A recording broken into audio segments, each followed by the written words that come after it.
Okay, anyone hear me?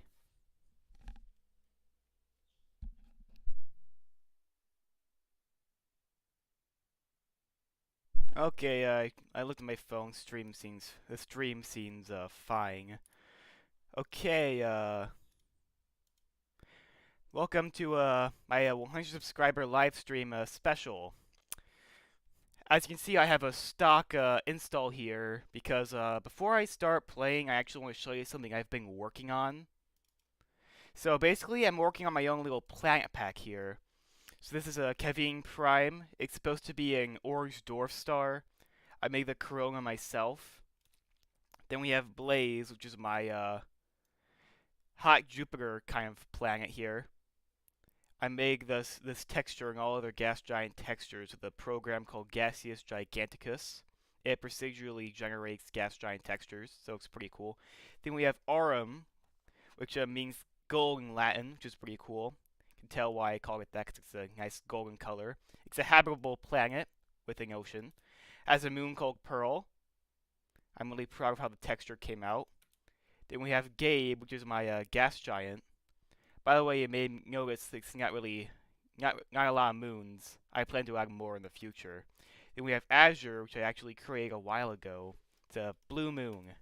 Then we have Kronos, a purple gas giant, really far out. As Aquarius, it's a planet with like nitrogen or like methane seas or something. Then we have Abyss, which is supposed to be a really thick atmosphere planet. Sorry if it doesn't look that good, it's still like in development. That's all the bodies I've added right now, but you can expect to see more coming in the very near future. Now I will have to load up my actual Kerbal Space Program install real quick just to actually stream the gameplay. So I suppose I'll take this a nice little time just to get to know the live chat.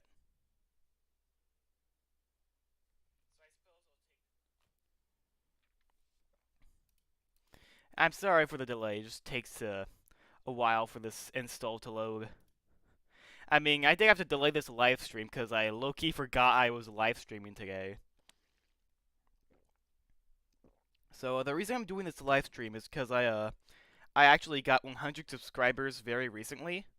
So it's a pretty cool milestone. Definitely not the last.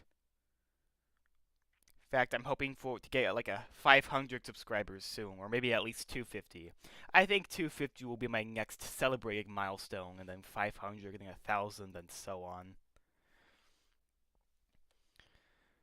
So, what I'm probably gonna do in this live stream, I'm probably gonna wrap up my Magnifica 5 mission because I do have to return the crew back home. Because oh hey Spacinger, what's up? See my live chat has somebody inside, so thanks for saying something in the chat. Thanks for watching, and hopefully I'll get Kerbal Space Program loaded up soon so we can actually start playing the game and have something to show instead of just a JPEG. Actually, it's a .png, but I whipped it up myself. The screenshot you're seeing right now is actually when I was playing my Calbelow playthrough. It's something I did off camera, but I'm visiting this is a comet. I forgot what it was called. It was like Aurora or something. So that's the picture you see now. Must say it's a really cool place.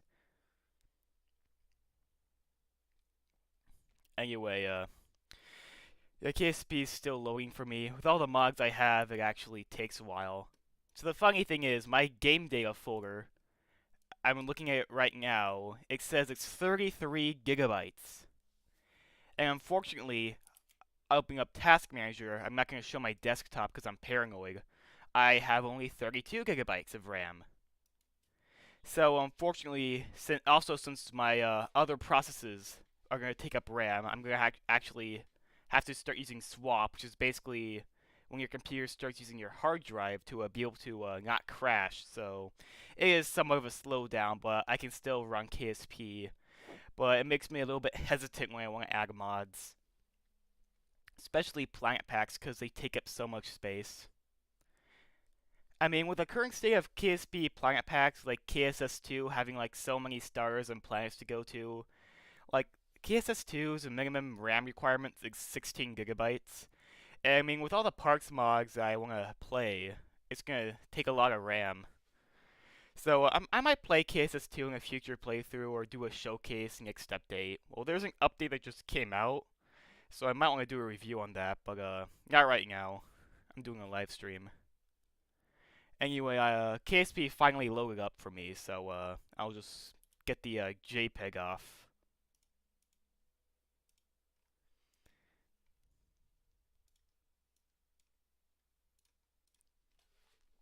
So this is my save file right here, KSP Resurgence. It's the whole series I've been doing. Might as well give you all the scoop on how the tech tree is looking right now. So I'm actually pretty far across the tech tree.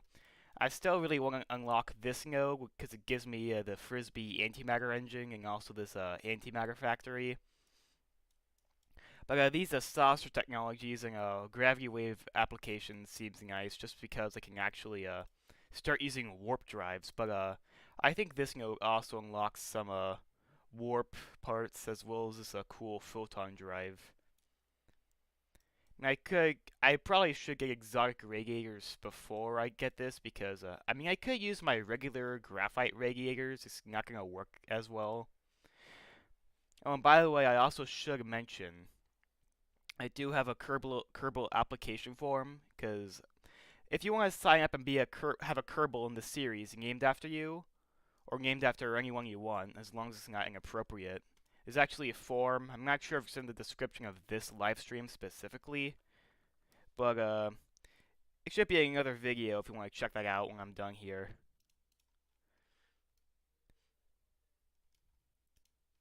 Now, this is the part where I'm going to take Tenacity and send it home.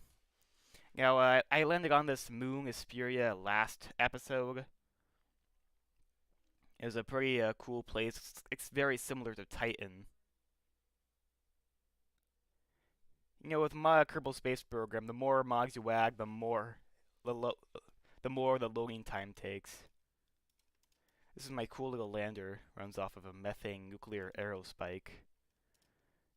Yeah, I gotta make sure that all of my crew's safe enough before I get rid of the lander. There's no scientific experiments on it also, so I can just ditch it. That care in the world. I also want to ditch this lander just because I don't really feel like I need it right now.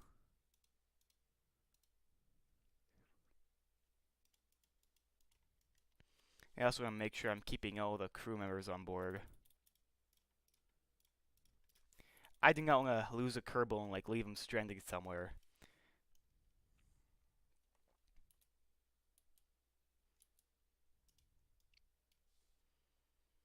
If you have any suggestions of what you'd like me to do next, that'd be great. I don't want to do anything too significant during the live streams. I only really want to do vessel design, because I want to have all my videos, all the gameplay in my videos. Well, most of the gameplay.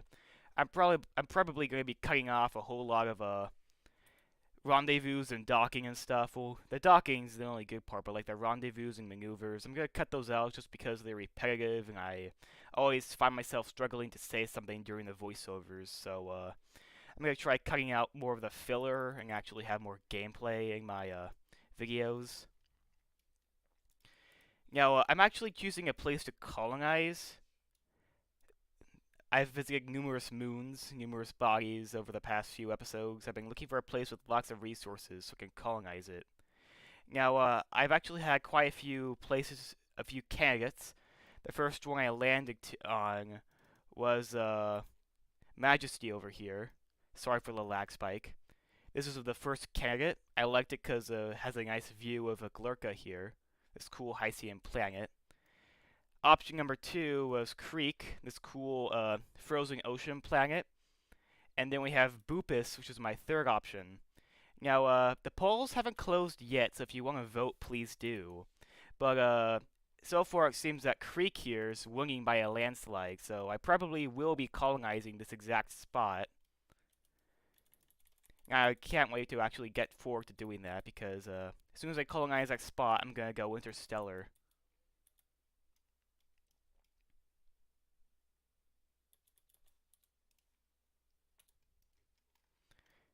Now,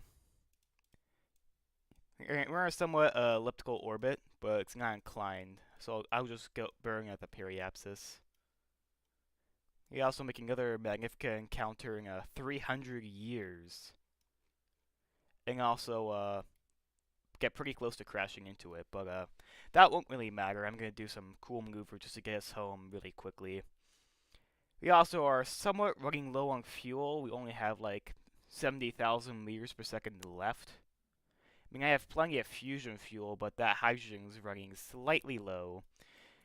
I'll probably be enough to return here to set up the colony, because I probably will send both of my interplanetary vehicles over here to colonize it. But in case I need to refuel it, I can just send a hydrogen tanker up just to refuel it, or I could take it back to the colony on Krob, which I actually haven't visited in a hot minute. I've been doing all these interplanetary excursions and haven't checked in that colony in ages. It's probably fine considering like I don't have any life support mods, so the Kerbals don't die. The worst thing that happens is that the game freaks out when they're not assigned to a craft, so it marks them as missing. But then in Kerbal Colonies, the mod I'm kind of using for the colony notices that and like fixes it.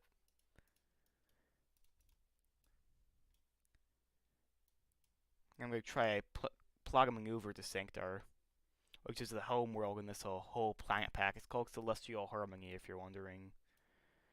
And surprisingly, that was an actually relatively easy burn to execute. Also, surprisingly cheap, gets you home pretty quickly. You know, I had to do a weird burn just to get my Hesperia lander, the nuclear aerospike one I showed earlier, over here, because the lander I supplied with this mission initially was woefully underbuilt, so unfortunately I had to send a new lander. What's going on? Just time warps that slow. Yeah, when you're doing like big missions like this, it's really good to get a better time warp so you don't spend 5 hours just time warping, especially with these interstellar missions I'm planning to do soon. Have you ever actually done a real interstellar mission? Like all the interstellar ones I've done in the past were assisted with wormholes. I could enable wormholes in the save, but I don't want to do that. I want to actually do a real deal interstellar mission and actually have to like do a really long burn with like beam core antimatter and like use all the delta V I packed on it. It will take quite a bit of effort, but I'm sure I'll be able to get it done, especially with all the technologies I'm yet to unlock. Eventually, things will get way easier because I'll actually get access to warp drives sooner than later. In fact, if I do like a whole interstellar grand tour, landing on a bunch of planets and moons interstellar, I'll probably be able to get all the science I need for warp drives. It'll be a great day when I unlock warp drives because I'm hoping to create an interstellar SSTO that uses warp technologies. I've had a few thoughts, but I'm thinking about bringing it over here to the Hades system. What's it called? Yeah, the Hades system. It's added by another mod called Cosmic Serenity, made by the same person who made Celestial Harmony. Sorry for the lag spike. It gets that whenever I load in new bodies. It's a brown door. Oh my gosh. Oh my gosh. If you have epilepsy, I'm sorry about that.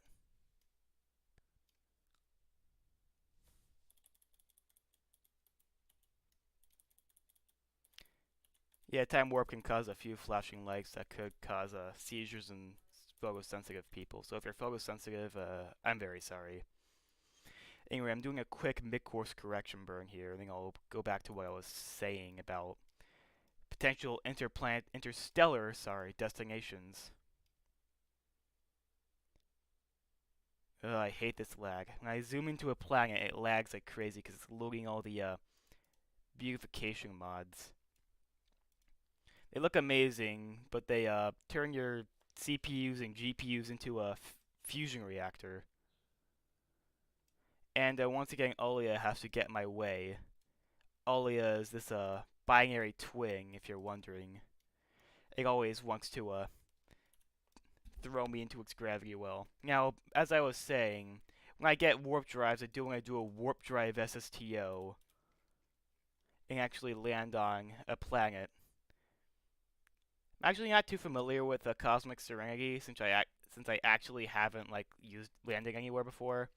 I'm thinking about landing here on Iris since it's a habitable place, and I kind of want to do something very similar to my Alia mission with my SSTO. Oh my gosh, we're actually going to Sanctar really quickly in like 50 days, so that's a really nice maneuver actually. Super cheap too. Anyway, a few episodes ago, I went to Alia with an SSTO to do some science experiments. When I get warp drives, I want to do something very similar to that, except with Iris over there. But before I do that, I would like to do a regular interstellar mission to, I don't want unknown object, I want the Chaos System Berry Center. Because I do want to go to a moon of this Farewell, it's a gas giant. I will disable time warp just so I don't give you guys another seizure or something. I want to go Sublime. I'm really interested in this planet because it has life on it. It has a bunch of mushrooms and fungus and stuff. So I would love to go there sometime. The future, of course, because I'm still on interplanetary technologies. Now, if I didn't have Kerbal Colonies, I'd probably have this to be a colony building design episode, or a live stream, I should say. Yeah, cheers for KSP. Thanks for saying something in the chat. But Kerbal Colonies, it's a mod that allows you to place Kerbal Konstructs buildings and have them actually be functionable. Like they actually have function. For example, like the VAB actually builds stuff, and the hangars have stuff. You got habitation for the Kerbals. You also have other cool things like mining facilities. And once again, Alia is being stubborn, insisting they must enter its gravity well. You know, the Alia effect looks more like the Ike effect because the stock system, Ike, the moon of Duna, if you're in a high orbit around Duna, Ike is bound to like take you and throw you interplanetary or crashing into Duna because Ike has a rather big gravity well considering how close it is to Duna. So if you have a high Duna orbit, you're definitely going to get captured by Ike. Some very moderate minor inconvenience. Very annoying. I actually delivered this crew with an SSTO, so we'll have to use another SSTO to bring them home.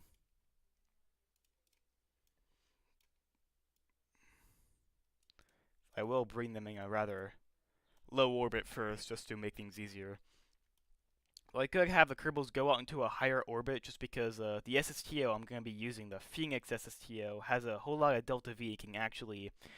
It can go interplanetary if I really wanted it to, but I don't want to do that. I'm probably just going to keep it within the Sanctar sphere of influence, unless I dock it to like a mothership. You know, like something I should do, dock it to a mothership. Maybe like when I go interstellar, I'll use the Phoenix SSTO as like a atmospheric lander. I mean, it can definitely land. It has a delta V, but it's just landing on an atmosphere and finding a good place to land. What I did with Alia is I landed in one of its oceans and then kind of like floated my way to a shoreline and then actually went on land. I mean, the space plane, especially in the Phoenix space plane, especially in somewhere with as weak gravity as Alia, can definitely take off easily. But on Sanctar, it may take a little bit more thrust. You know, my Larka mission, I actually specifically designed a space plane known as a Thunderbird to land on it. Actually, I'm not even sure if it can take off from Sanctar due to the fact that at sea level, it actually has less thrust than it would have on than it would have on a Galerka, just because a Galerka has a thicker atmosphere, so the air-breathing engine I have on there runs slightly better.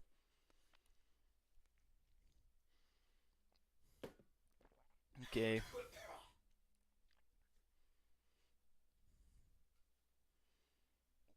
Anyway, I'm gonna show you guys my space playing. I've shown it in a couple of previous episodes, for my regular viewers, you may recognize this one.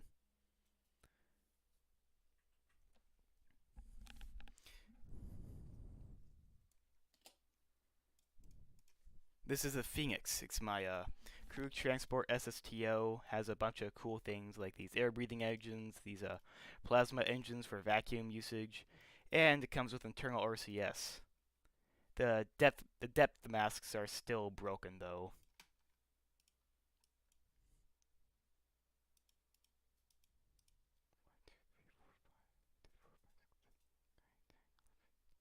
I'm just making sure I have enough seats in here for the whole crew.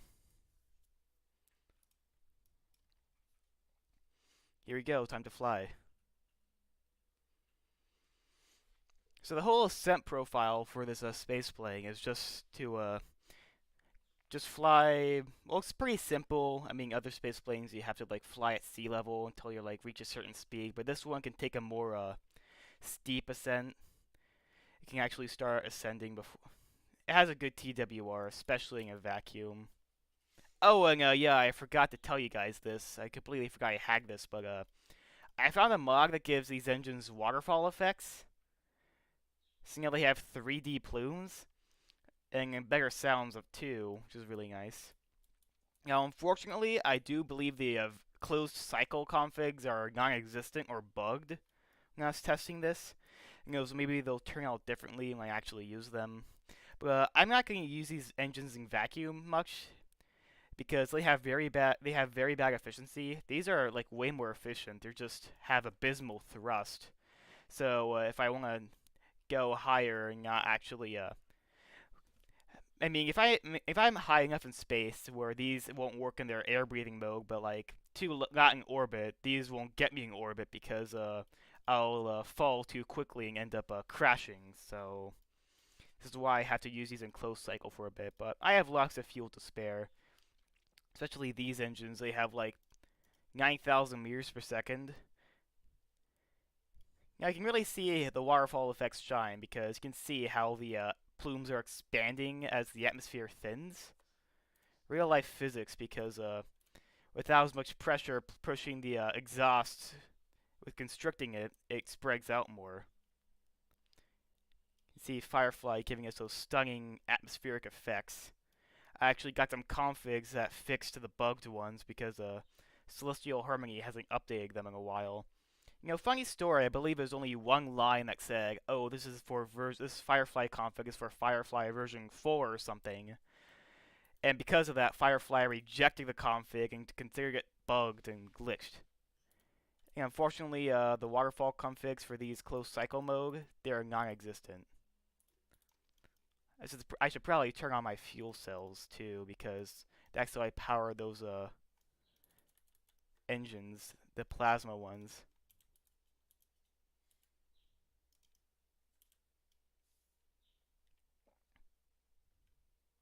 Okay, this is too slow. We gotta go close cycle a bit. Unfortunately, no waterfall effects. They're incomplete. I heard the mod was incomplete, it said on the wiki.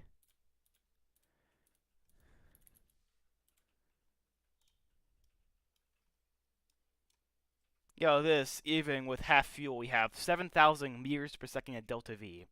So this can easily go interplanetary.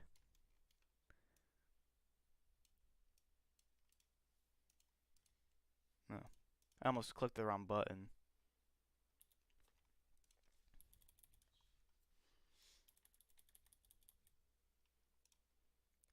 Game Pro grade to minimize drag, because I'm still in the atmosphere. I'm really proud with how this space plane turned out. It has lots of monopropellant, lots of, well, not enough, actually. I forgot to pack more on here. Oh well, I guess I'll just have to be really skilled when it comes to my docking.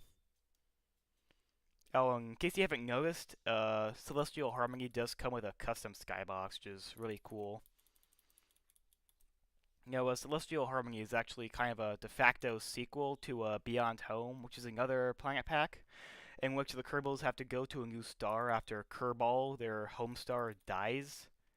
It's still in the game, it's a white dwarf. It's still in the mod, it's a white dwarf.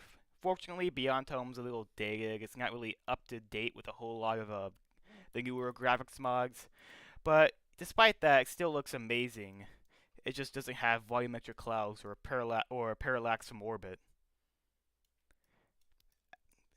It is getting an update because another modder named Ballistic Fox is maintaining it because Games Links, the original developer, has to work on other things like parallax now. So eventually we'll get an update. He did say he update it in the near future, though he's working on his own RSS real solar system thing right now, so it may take a little while. When Beyond Home eventually gets an update, I really would love to do a playthrough on that.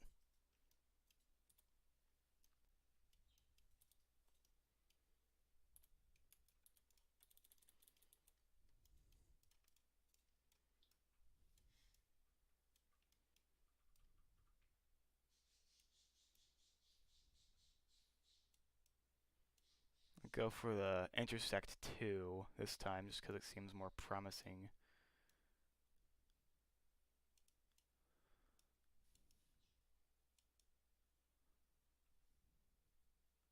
Okay, that seems good. It gotta start burning like in a few seconds, so thankfully this plane can turn pretty quickly in a vacuum. I have to use physics warp and not regular time warp because persistent thrust, it hallucinates and thinks I'm out of electricity and thinks I'm out of fuel, even though I have more than enough electric charge to actually run this. So for that reason, it's really glitchy with it's really buggy with persistent thrust.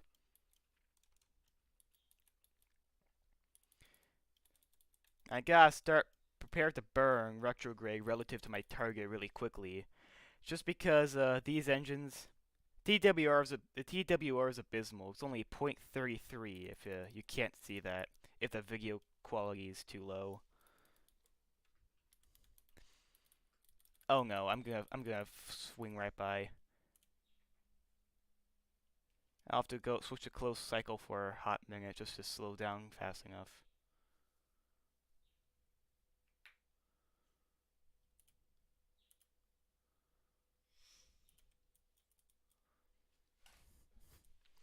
I did end up wasting a whole lot of fuel, but I did want to slow down really quickly.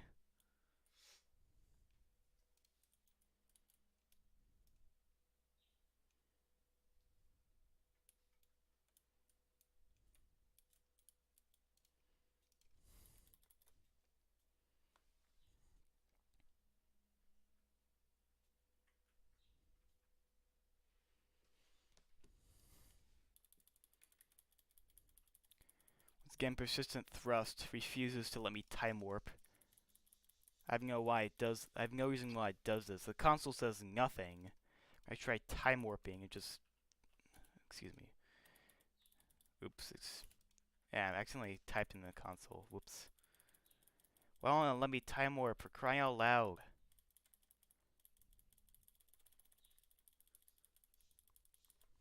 That's it. I'm gonna have to do this.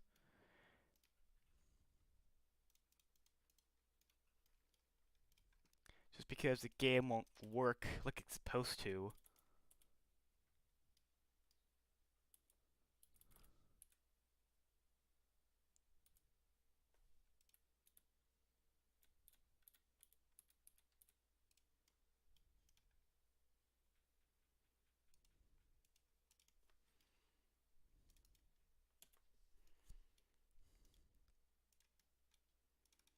Time for docking.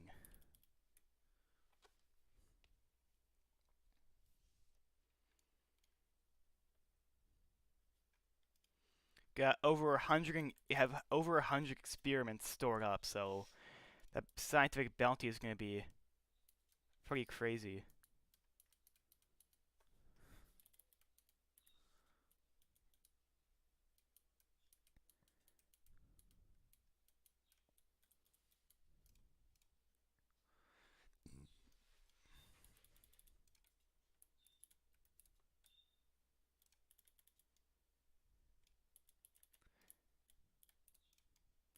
Don't want to accidentally ram the gravity ring because it does look like some pretty sensitive equipment. Thankfully, I was a little bit more efficient with my, I'm a little bit more efficient here.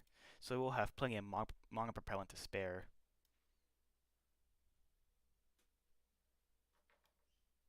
Final approach.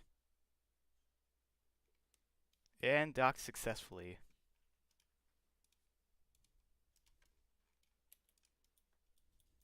Oh, gotta take all the scientific experiments.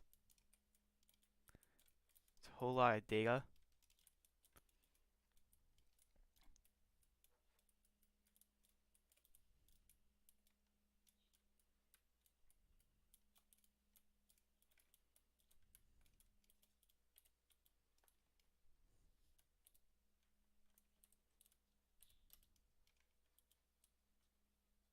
The ladders are bugged on this cockpit, so it wouldn't let me climb for some reason.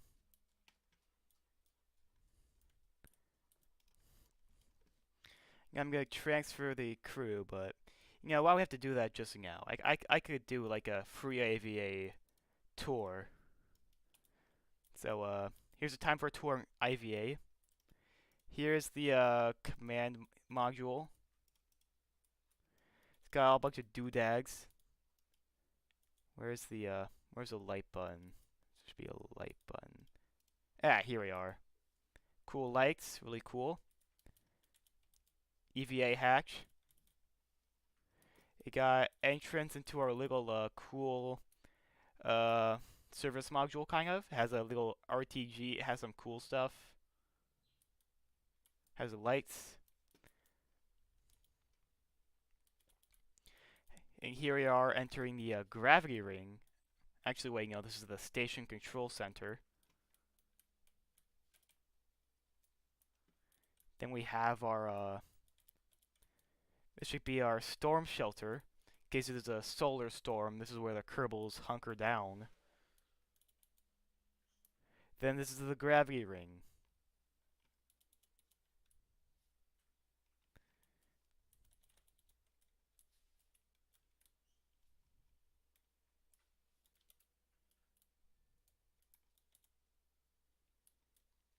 This is the first little area. They're not really connected, so I won't be going to them all. Got a nice view of all the parts.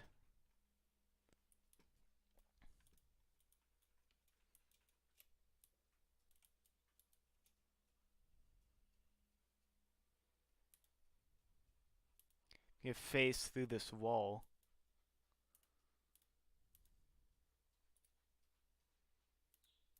Ah!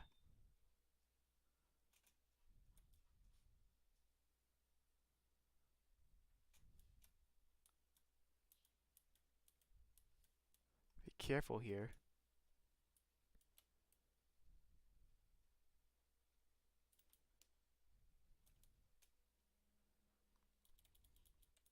Then this is the back of the ship, where we have our hydroponics unit, where we grow stuff. We got a little other laboratory here. I think this is also hydroponics, aquaponics. This is our hub.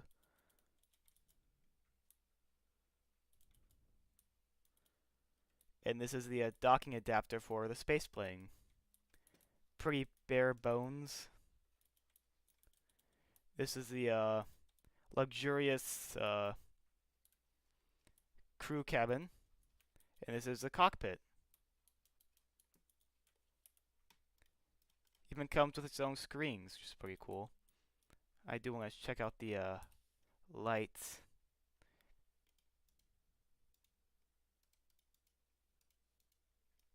Pretty cool. All the data is stored. We have to transfer the rest of the Kerbals.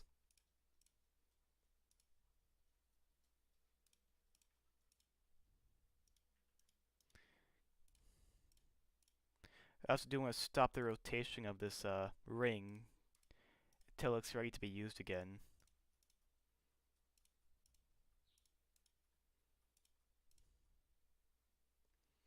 It's another weird glitch. Sometimes it transfers crew to random parts for No reason.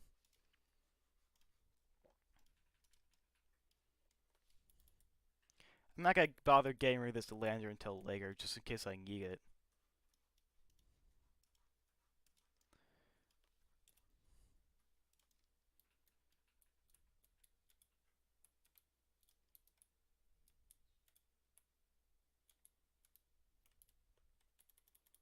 Just casually phase through the spaceship, just because I couldn't figure out what button actually was responsible for getting away from the spaceship. I'm gonna prepare to land. I'm gonna try landing at the Kerbal Space Center.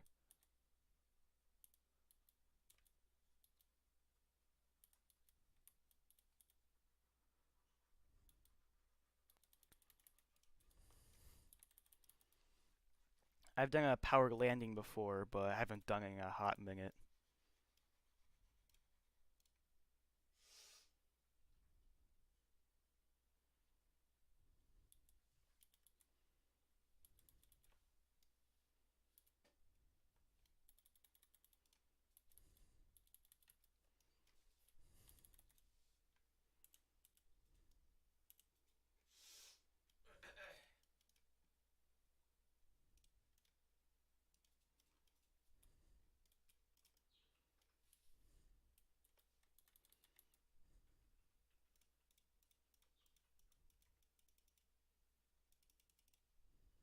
Got a nice view of the inside. Nice view of Olia through the window.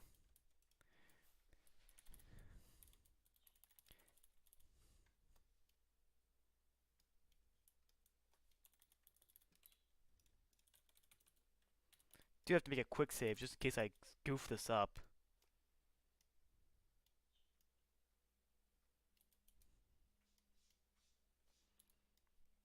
And yes, I didn't put air brakes on this either, so it's gonna be a minor inconvenience.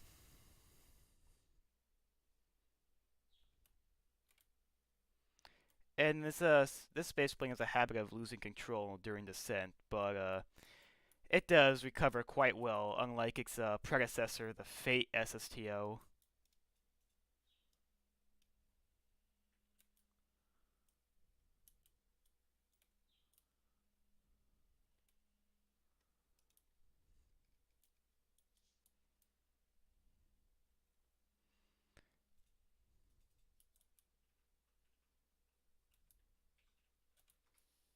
Though it doesn't seem to be recovering for some reason.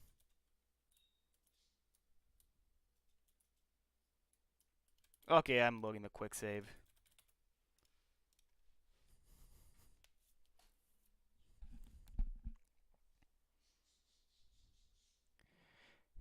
Space plane is usually using like this, but then again, I've only flown it once.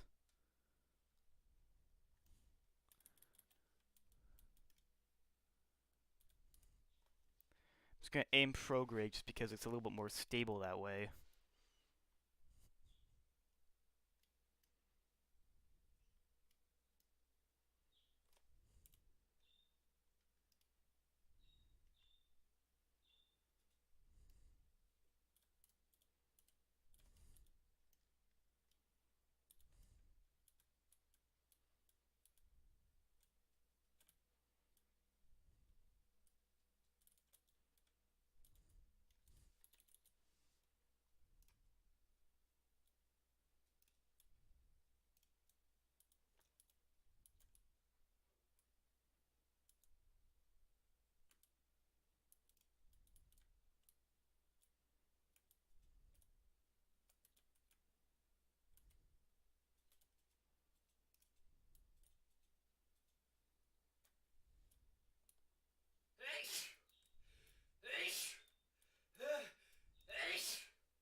For crying out loud, not again.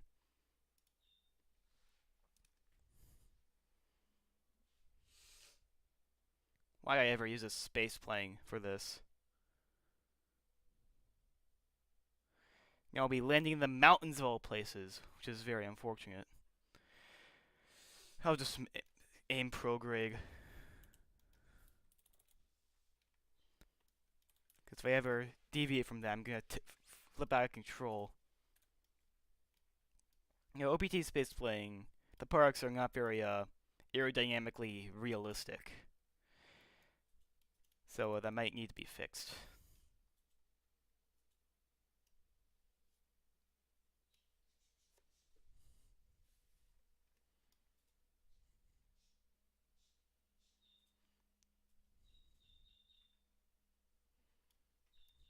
I mean, this can fly pretty fast and pretty hot, so it shouldn't be too much of an issue. I should have packed air brakes on this just because it doesn't really slow down without them.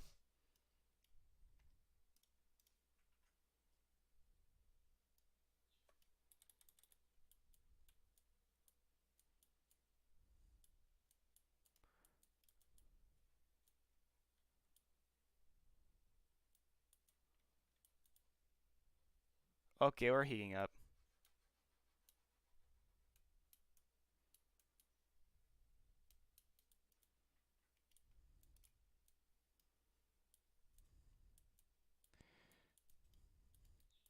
It's getting awfully toasty.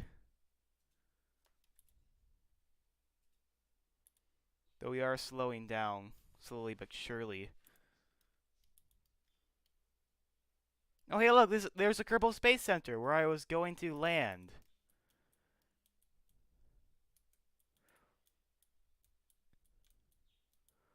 Well, we can still turn around.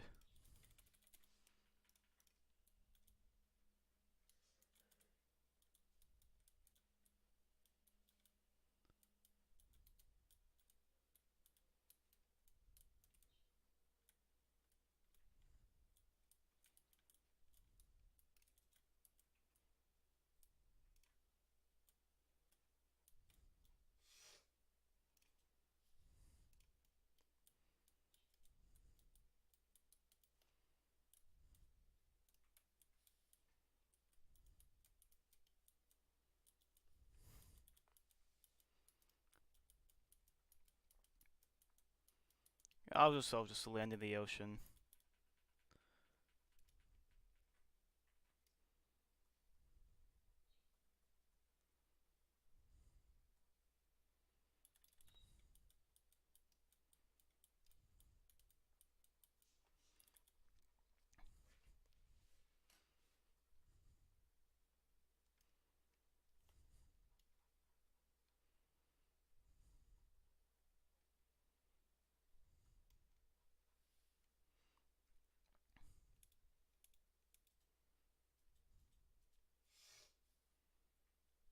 I might be able to land here actually.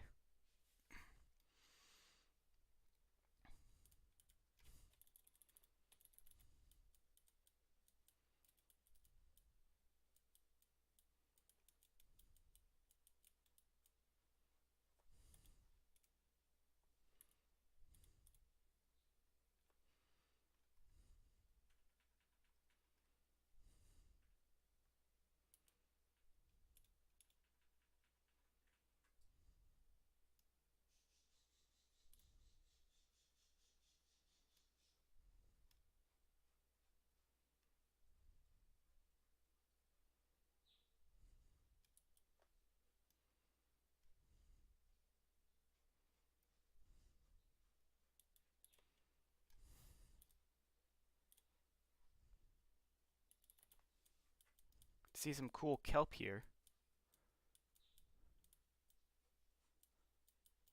Lands easy. Easy does it. And we tore off the wings.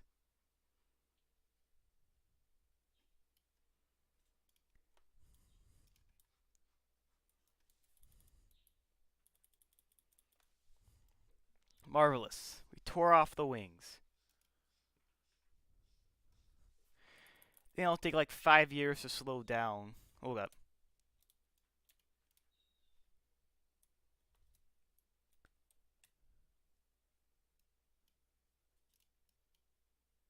Okay, this is like not doing anything. We're not slowing down at all. We want it to come to a complete stop. It'll let me, like, return to the space center to recover this. Uh... I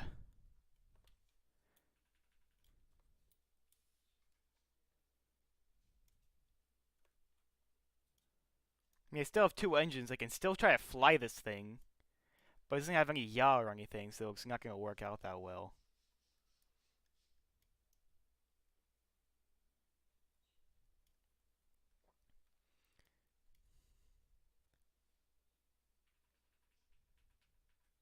Okay, I'll recover. I can recover it now.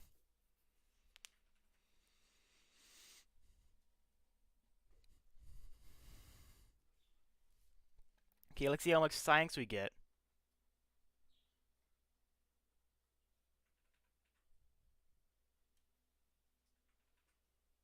Oh my gosh, we got 16,000 science. What should I spend it on? You know, I think I have a slight idea. I'll get Unified Field Theory for Beam Core Antimatter. And I'll get Exotic Radiators.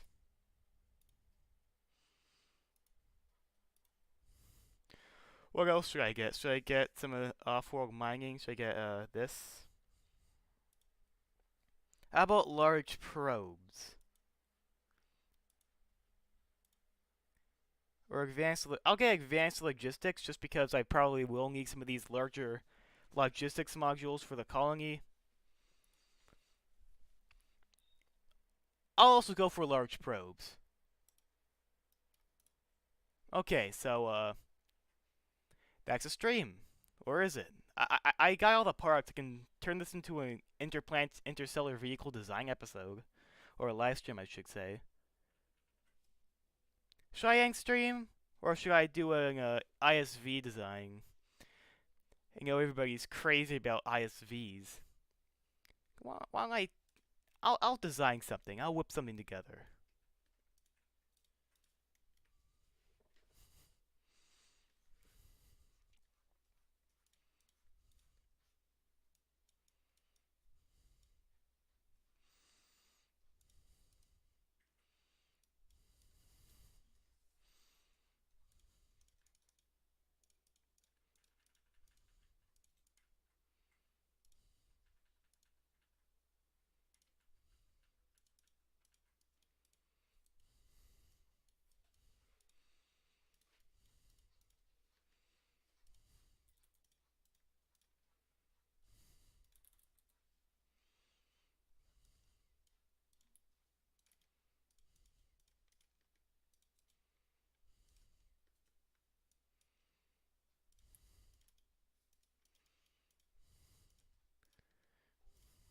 Probably not gonna go for something too crazy.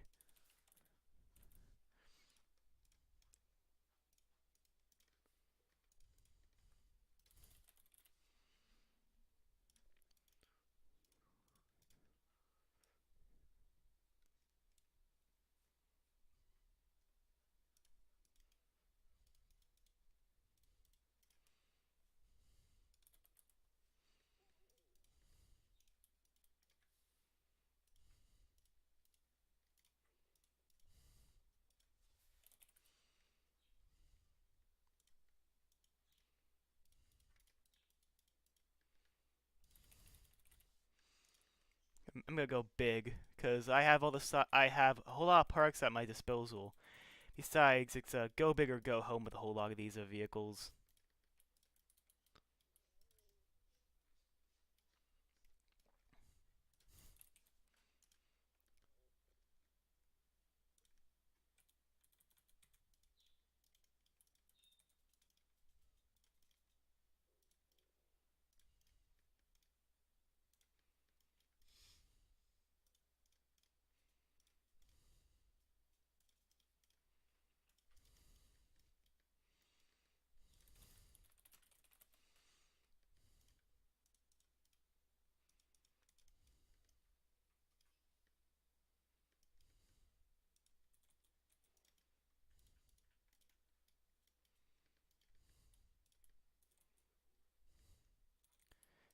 So, oh, where's that docking port? Ah, never mind. Should I have it like this, or should I have another adapter that? I think this looks pretty cool. I'll have it like that. Got like a bare bones design. Yeah, no, I'll put an adapter just there.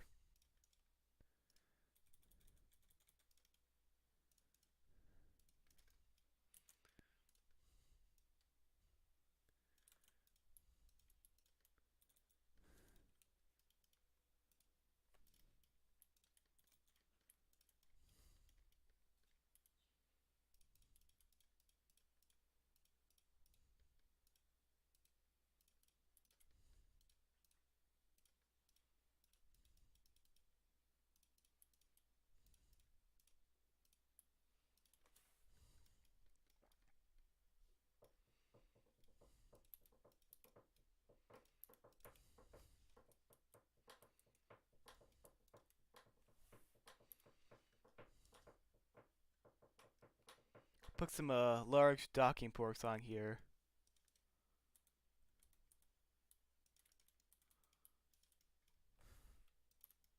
Just to be able to have access to some larger things. Just in case I want to have a whole huge, big logistics module.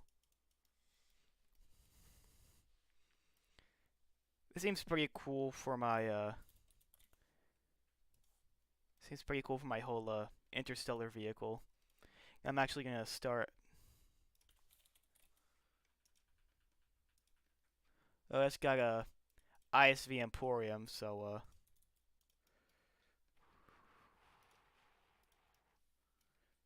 have some cool truss parts.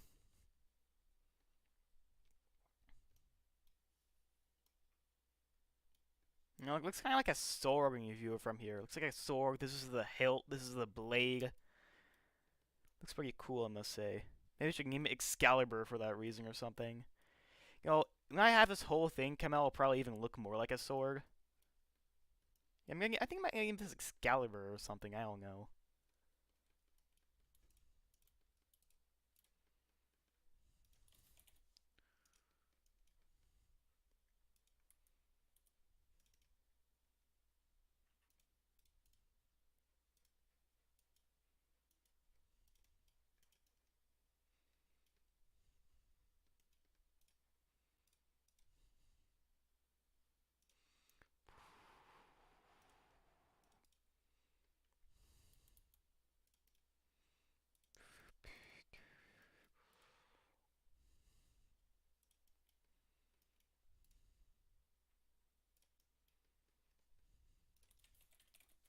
I have an idea.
Pretty cool design, like how I have the radiators kind of like go up to the fuel tanks and they go back down. You could add a second centrifuge, rotate 45 degrees, and then clip it into the first one. Oh yeah, I've seen people do that before. No, wait, like this. Yeah, I've seen people do that. It looks pretty cool. Should I keep it like this, or... Yeah, I could have this work. Part clipping would be a little weird. But it would look super cool. Yeah, I'll keep it like this for now because I would like the extra crew capacity. Thanks to the tip, Space Nerd.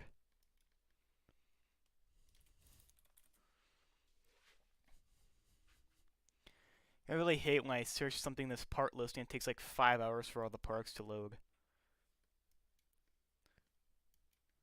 Okay, so up here I'm gonna have the fusion reactor.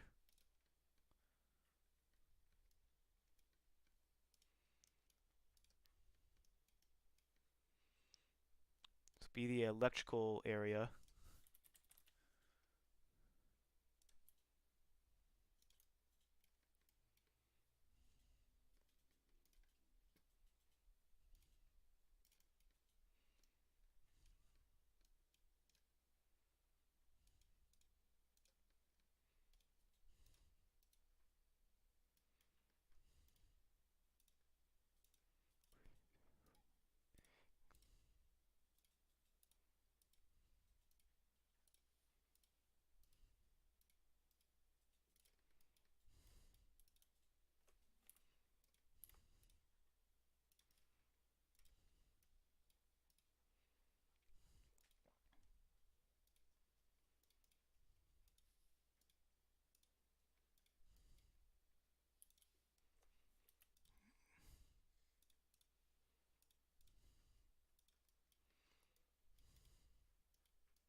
Look, how many fusion reactors can this support?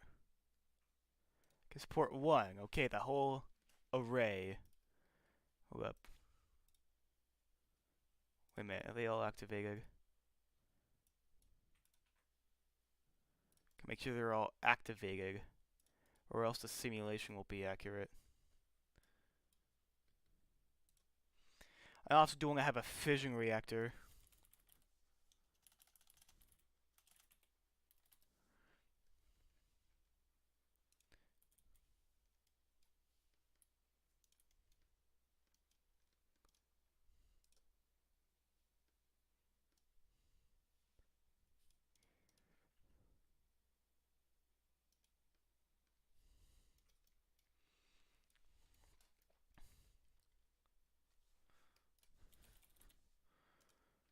Okay, I'm gonna have a pretty decently sized fusion fuel tank. This is just for the fusion reactor.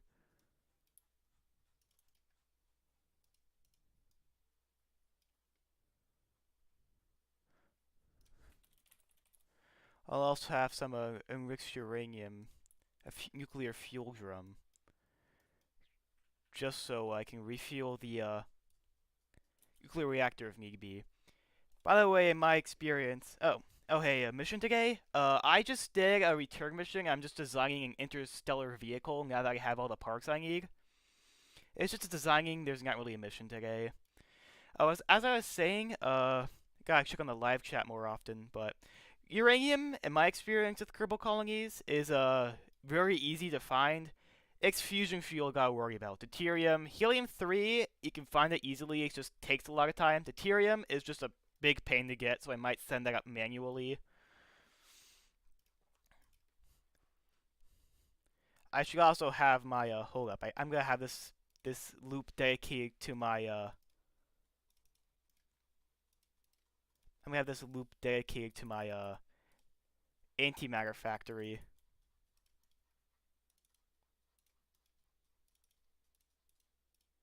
So this will be on loop 2. Loop 0 I'll have dedicated to the actual engine.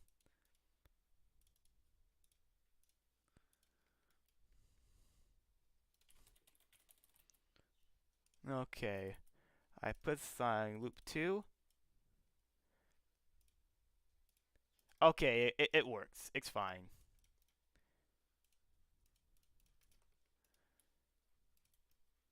This huge chonky thing. This is the antimatter factory.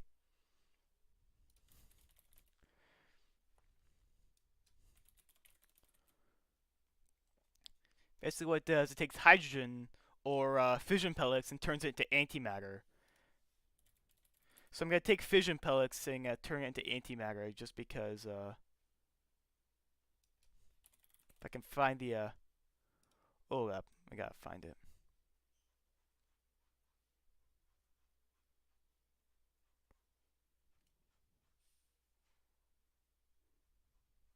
Do I have fission pellets unlocked? Hold up.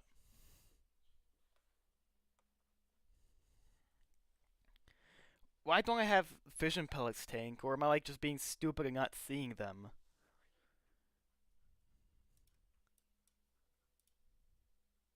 Oh my gosh, you're locked behind another node. You gotta be kidding me. Okay, 1 minute. I just gotta get the extra science.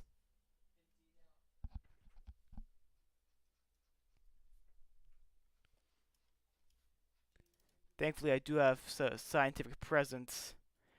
It's just this colony station in orbit around Krob that I haven't expanded actually. I gave it a lot of docking ports just so I can expand it, but there are no docking ports to speak of, which is kind of funny to be honest. It's my procrastination station, if you will. Here it is in all of its glory. And there is no science. Okay, don't fret. I do have some extra stuff down here. My colony does have its own science lab, which I can transmit science. I'm gonna need quite a bit though, just to be able to unlock the node.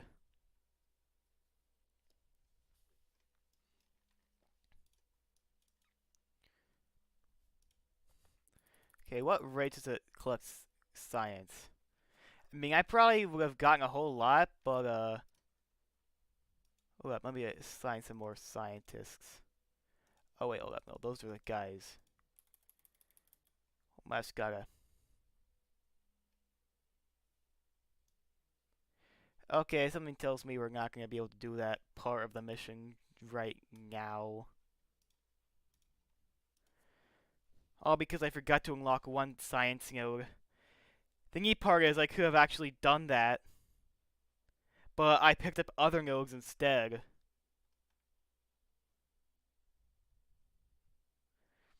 Hmm. Yeah, because of this one little. Hold up. Someone remind me. I actually designed this thing for real. Someone remind me to add fission pellet tanks, because I'm probably gonna forget, and that's gonna goof me up big time.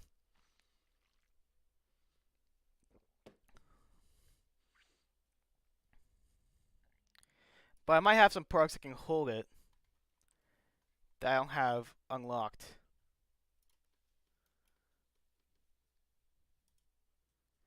Maybe I have some Sterling tankage that can hold it, like these hazard. Hold up. Fizzle fuel, fizzle. Oh, I do have that. I do have fission pellets because it does say it says FIP, which is abbreviated form of fission pellets.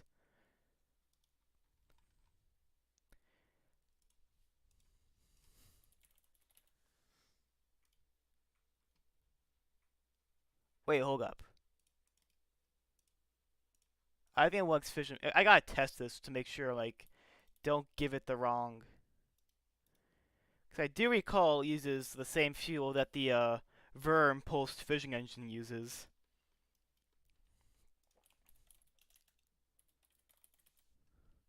I'll give it a small. Oh wait, I don't even have antimatter tanks.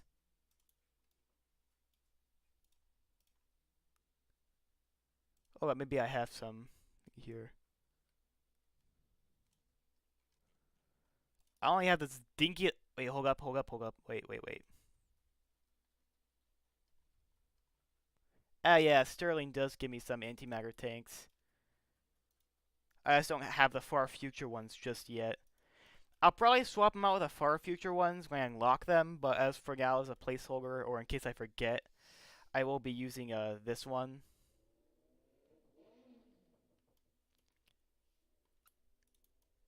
Sorry if you hear like some guy like driving a car really loud. Some guys like.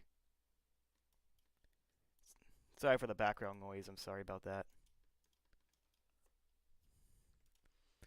Now the moment we've all been waiting for. How much delta V does this give you? No delta V. That can't be right. Oh wait, it's supposed to be holding liquid hydrogen, not liquid oxygen.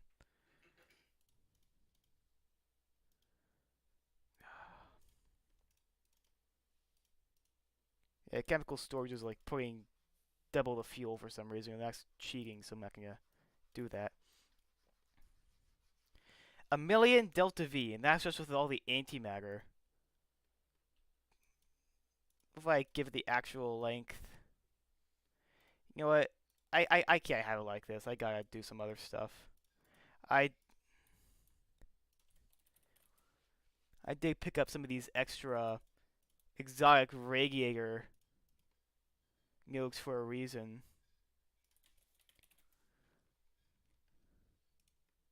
That's too long. I want to do like it's about 60. Yeah, that's a tad bit too long. I'll go down to do you have like a 40 or okay, I'll go for 20.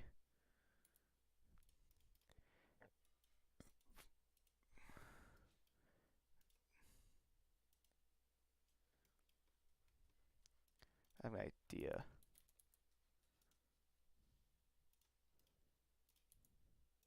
For these bad boys, do not cool down the reactor. Marvelous. Let me just give it one more. Then maybe the 60 will fit.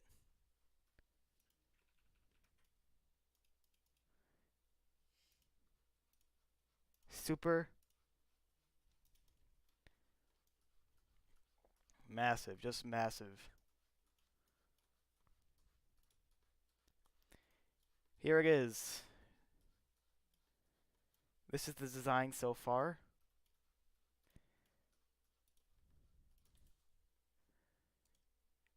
And this delta V count, that is wrong. That's not accounting for all the antimatter that can be created with these fission pellets. So let's just add some more antimatter just as a test. It bumps up to like 20,000. So this thing can go really far. Now we gotta know.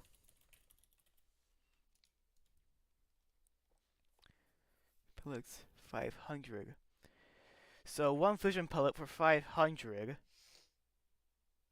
And with the storage setup I have right now, there's like 23,000. Let me just do some calculation. That's like 11.5 million antimatter units of antimatter. So I can simulate the actual. Okay, so in actuality, it's gonna be a bit more like. Oh yeah, it will be around like 20,000 meters per second of delta V. I could pack more. I could pack more fuel. I could do more of that stuff. But as for now, this is the interstellar vehicle I will be building. I kind of want to call it Excalibur because it looks like a sword. Like this is the hilt, this is the handle, and this is the blade. Especially this part. Kind of reminds me of that one sword from Doom. If you know what I'm talking about.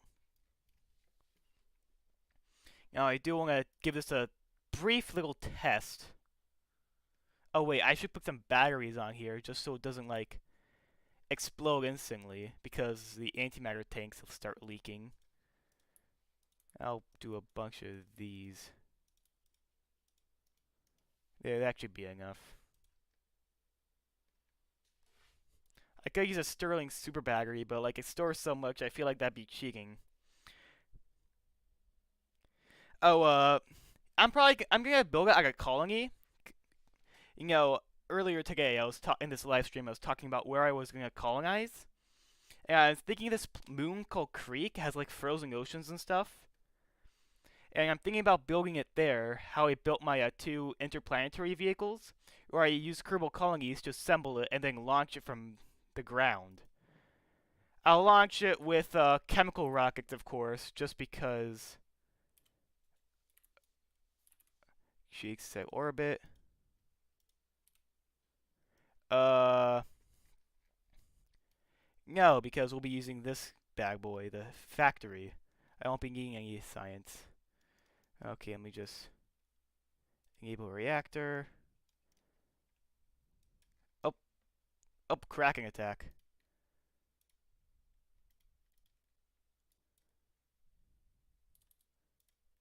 Uh-oh. Yeah, the game really does not like this. I forgot to auto strut and then it just fell apart like a bunch of Legos. This is why we test things, because it'd be really, really embarrassing if I launched this only for it to fall apart as soon as I constructed it.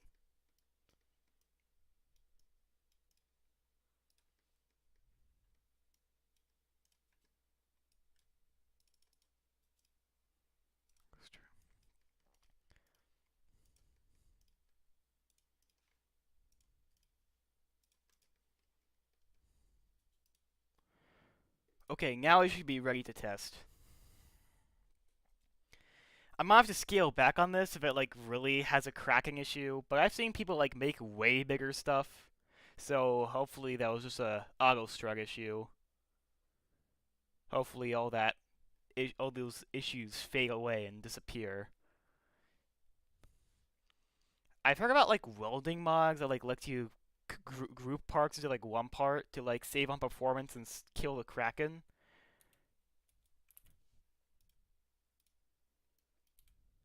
I'm not gonna do that. Hold up, yeah. Aim camera, yeah. Start the reactors. Enable reactor. Enable startup charging. We have plenty of electric charge. Enable reactor. We have all the power we need. Now I'm gonna start heavy elements. Missing fission Missing fission pellets. Are these not fission pellets? Okay, let's do light elements. It'll suck some hydrogen up, but it will give us antimatter. But at a very awfully slow rate. It'll probably take 5,000 years to turn. You give this thing reaction wheels. Surprised it's turning as fast as it is. Why is it doing 5% low? Does it need more electricity? Okay. Okay, now it turns to has gimbal. Look at that plume, guys. Look at that. Have you tried using rigid attachment? I have not, but AutoStrut seems to be pulling its weight. These radiators seem to be wobbling a little bit. Let me just hold up. Let's get a rigid attachment button.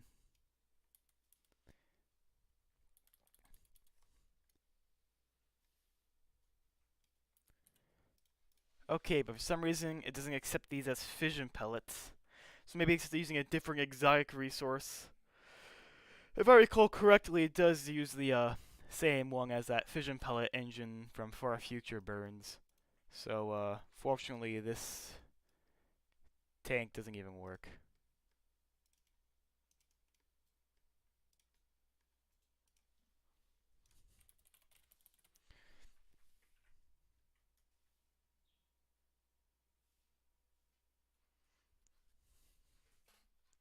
Okay, so this uses fission pellets.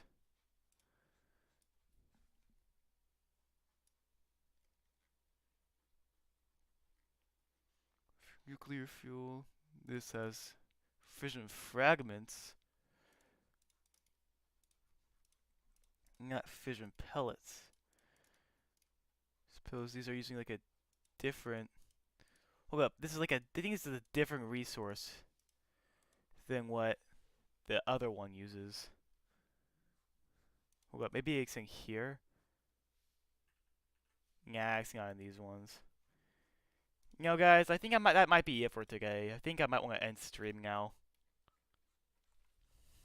Oh, hey, welcome to the chat. Fortunately, I might be cutting the stream in like a couple of minutes, but I'll show everyone what I've been doing for the guys who are new. So, so what should I name this? Before I quit stream, I want to make a name for this vessel.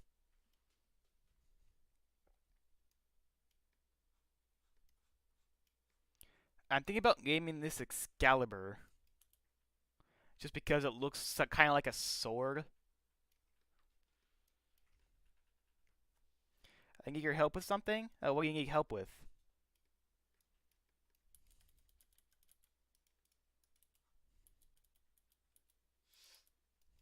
I might wanna... I'm not gonna do all that, I'll just rotate it.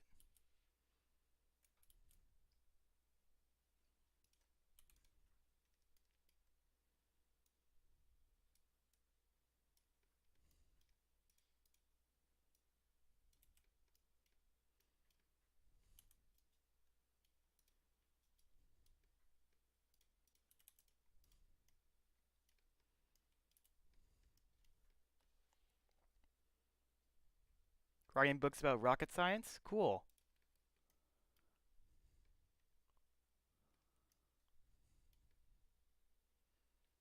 Well, I hope that goes well for you. Hope you have a good career about writing books about rocket science.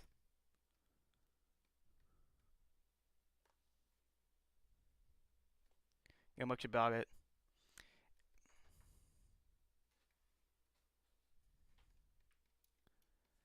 Yeah, I'm sorry, if you're looking for...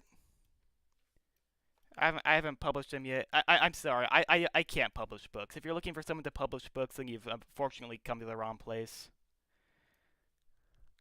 Yeah, I'm gonna end the stream, guys. I've had a good stream today. Okay, I'll see you all. I'll see you all later. I'll make another video soon. Maybe another live stream when I eventually unlock all the parts needed to assemble this.